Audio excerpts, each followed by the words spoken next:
Entramos ao vivo agora com o Jornal Êxodos, apresentado pelo segundo ano do ensino médio, para falarmos com a devida urgência sobre o progressivo tema que a humanidade vem enfrentando, o aquecimento global. Falaremos sobre as causas desse evento, sobre os seus efeitos no clima, nos biomas, na biodiversidade e na humanidade como um todo. Para introduzir um pouco o começo do jornal, iniciaremos com um tópico: quantos graus o planeta vai aumentar? Bem, até o ano de 2050 está previsto um aumento de 1,5 graus Celsius, dobrando as expectativas do aumento da temperatura do planeta que foram tratadas na Acordo de Paris, que era de 1,5 graus Celsius. Agora, até 2050, teremos esse somando, um aumento de 3 graus Celsius. Por mais que seja uma mudança que pareça pequena, se formos comparar com a temperatura de uma cidade, por exemplo, 3 graus Celsius na média global podem gerar muitas consequências tanto para nós, seres humanos, quanto para os ambientes e a sociedade no geral. Para falar um pouco sobre esse tema, nós chamamos a climatologista Alan, que vai nos explicar um pouco sobre as consequências. Obrigada, Steph. Dando continuidade, esse aumento catastrófico da temperatura global está gerando diversos problemas em todo o planeta. Em diversas regiões do globo, as consequências da atividade humana geraram vários problemas, como a elevação do nível dos mares, insegurança alimentar e anomalias de mudanças climáticas em biomas.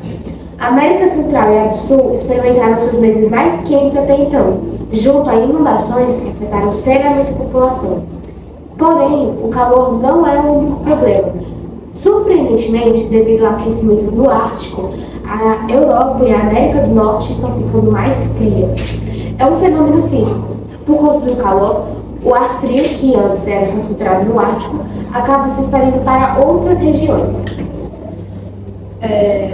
Algo que ajuda muito a travar o aquecimento global são a liberação de gases na atmosfera, como o dióxido de carbono, que decorre principalmente da queimada de combustíveis fósseis nas indústrias, já que quando você queima combustível fóssil, ele libera muito dióxido de carbono, que além de poluir a atmosfera, vai para o topo da atmosfera e ajuda no efeito estufa. Além disso, o aquecimento dos oceanos é o que ajuda muito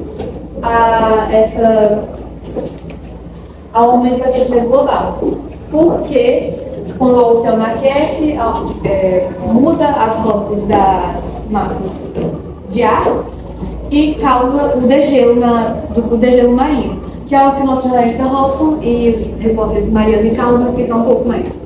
Quando falamos sobre o tema "o futuro vai esquentar", uma das consequências mais alarmantes desse processo é o acelerado derretimento das geleiras. Esse processo tem efeitos que vão muito além daqueles que podemos ver nas regiões polares. Os seus impactos são vastos e interligados. Desde 1961, o derretimento da geleira contribuiu com cerca de 2,7 centímetros para a elevação global do nível do mar. Por mais que esse número possa parecer pouco, muito ínfimo, é mais do que o suficiente para ameaçar e evitar a vida de milhões de pessoas que vivem em regiões costeiras ou litorâneas.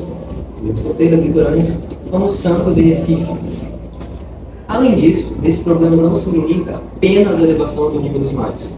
O derretimento das geleiras afeta o ciclo hidrológico, ou seja, ele afeta a disponibilidade de água doce em certas regiões como os Andes e o Himalaia, as quais dependem desse degelo para o abastecimento de água.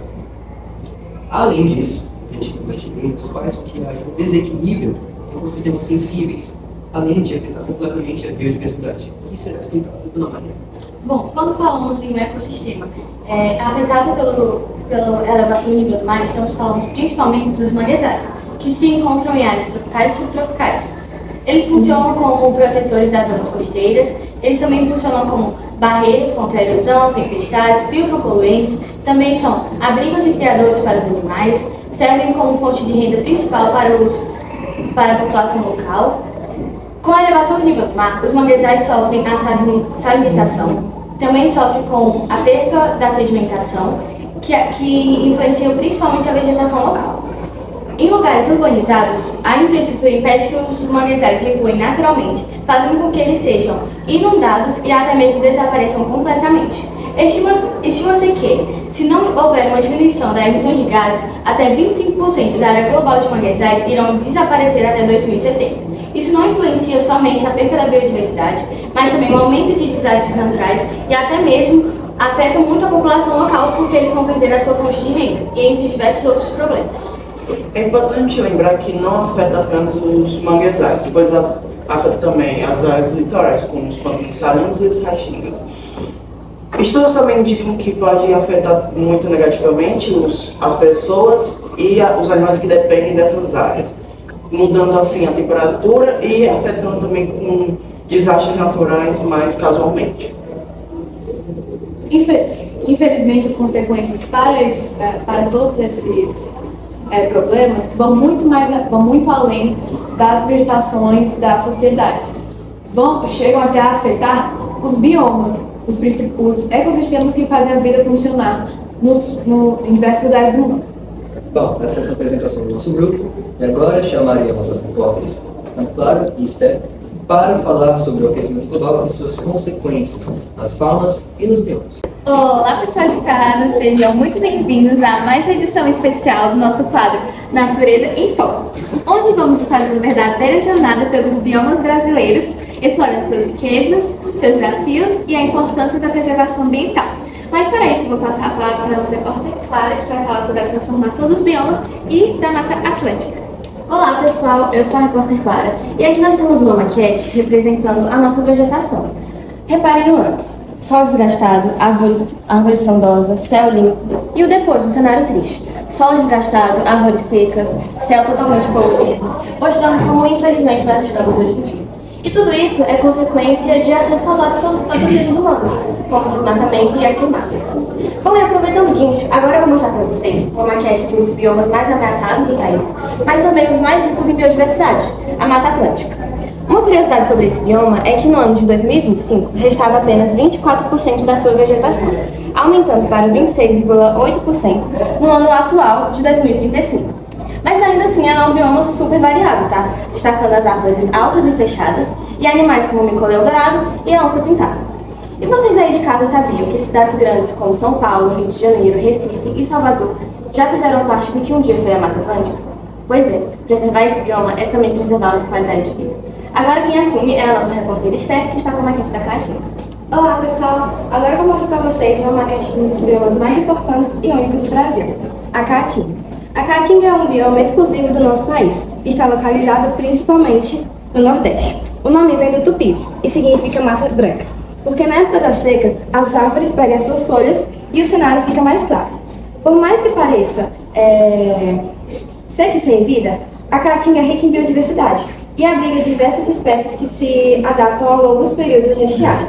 A maquete mostra bem isso: vegetação com galhos retorcidos, árvores como o mandacaru e animais típicos da região, como o tucano da bandeira e a asa branca. Porém, infelizmente, esse bioma enfrenta desafios como o desmatamento e a desertificação, que ocorre porque nesse bioma as chuvas são muito escassas. E quando há desmatamento ou uso incorreto do solo, a terra vai perdendo os seus nutrientes e vai ficando cada vez mais seca, até se tornar uma área quase desértica.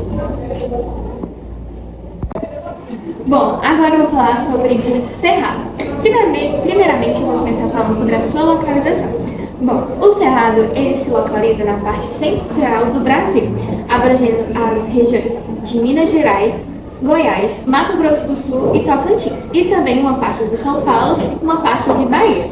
E ele é considerado a segunda maior vegetação do Brasil. Agora eu vou falar sobre o clima. O clima, ele é um clima tropical e caracterizado com uma estação seca e definida e a outra chuvosa, com média de temperatura de 20 a 30 graus Celsius. Agora eu vou falar sobre a sua fauna. Bom, a fauna é uma fauna riquíssima, com mamíferos como o tamanduá-bandeira e o lobo-guará, e também várias espécies de répteis, aves e insetos. Agora eu vou falar sobre as suas características físicas. Bom, árvores baixas, arbustos e gramíneas, que são essas bichinhas aqui. Agora eu vou falar a sua importância ecológica. A importância ecológica do Cerrado é que ele é um grande reservatório de água, ele ajuda na preservação do solo e da água e ele é muito importante para a agropecuária. Agora eu vou falar sobre as ameaças que ele passa. Ele sofre ameaça por conta da agropecuária, por conta do desmatamento e por conta da urbanização. E assim, terminamos as nossas viagens pelos biomas brasileiros. Esperamos que vocês aí de casa tenham entendido e comecem a preservar o meio ambiente. Voltamos para o Jornal Êxodos. Agora que assistimos a apresentação das meninas, chamaremos os repórteres Vinícius e Cauã para falar sobre as consequências do aquecimento global na migração de pessoas e animais. Para começar, o aquecimento global afeta tanto animais como as pessoas. Estima-se que até 2050 o aquecimento global possa forçar 206 milhões de pessoas a migrarem em busca de melhores condições de vida. As mudanças climáticas, como secas, enchentes e calor extremo, podem afetar a produção de alimentos, perda de recursos naturais e deslocamento populacional. Como o cara repórter havia dito, o aquecimento global tem forçado animais a migrarem em busca de habitats e melhores condições de vida, como alimento e lugares seguros para eles. Contudo, eles também têm perdido muitas funções, como a reprodução ou migrações dos seus habitats naturais. Com isso, podemos coligar a invasão de espécies em novos habitats, causando a invasão, a competição, a invasão de ecossistemas e até mesmo a extinção da espécie nativa. Com isso, agora vocês vão ficar com a apresentação falando mais sobre isso. O calor tá insuportável, eu não aguento mais. Lá em casa o ar-condicionado não sai do 18. Toda hora minha mãe pergunta se eu sou filha de alguém da Enel.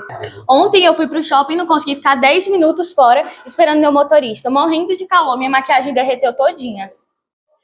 A complicação na temperatura do campo faz com que as vegetações não cresçam mais, como antigamente, e que os animais nas fazendas e tudo mais ficam mais difíceis de cuidar, de alimentar, de hidratar, e às vezes acabam morrendo por conta da temperatura que está ficando. Se eu estou me sentindo impactado, tá tudo muito diferente, sabe? A temperatura da água está aumentando, a comida está ficando mais escassa, o lugar onde eu morava não está mais ideal para mim, tive que sair de onde eu morava, e além do derretimento do Ártico que fez eu mudar minha rota. Tá tudo horrível, péssimo.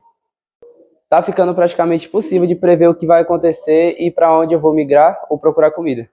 E antes era um predador temido, né? Agora pergunta para qualquer peixe para saber o que ele vai dizer. Mas agora eu tô vendo todos meus amigos serem comidos pelas orcas. Todos nós estamos sem presa e sem lugar nenhum para ir. Temos que nos adaptar e não sei mais o que eu faço. Esse foi o Jornal Êxodos. Muito obrigada por terem deixado a entrar na sua casa. Não dá, Predador. Olha, Clara, avisa. Eu não aguento. Descendo, onde eu vou procurar comida, onde eu vou migrar. Como você está se sentindo? Eu tô me sentindo muito usada porque tá todo mundo rindo e só eu tô trabalhando. Cala a boca, ninguém se importa. Mais escassa, esqueci. Impactado, a temperatura Impactante, eu sou filha de alguém da Enel. Não dá. Temos que... Para com isso.